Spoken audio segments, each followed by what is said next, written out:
ఈ రోజు నేను ఇక్కడికి ఎందుకు వచ్చానంటే మీ రుణం తీర్చుకున్నానికి వచ్చాను.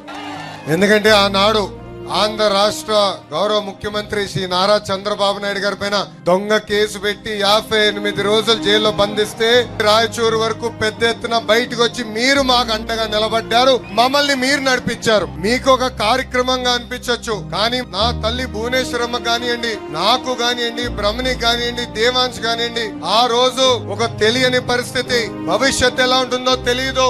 నాన్నగారినేమో ఏకంగా రాజమండ్రి జైల్లో బంధించారు. ప్రజలు ఏమనుకుంటున్నారో ఆలోచించిన రోజు మీరు బయటకు వచ్చారు. మీరు మాకు అండగా నిలబడ్డారు. ఆ రుణం తీర్చుకునేదానికే ఈ రోజు మీ లోకేష్ మీ ముందర నిలబడ్డారు. ఆ 58 రోజులు బాబు గారిని ఎప్పుడు కలిసినా చెప్పేవాడిని, వాళ్ళు చేస్తున్న ఆరోపణలు ఎవరు నమ్మట్లేదు. కాశ్మీర్ నుంచి కన్యాకుమారి వరకు భారతదేశం మొత్తం మనతో ఉంది. ప్రత్యేకంగా తెలుగోలు మొత్తం మనతోనే ఉన్నారు.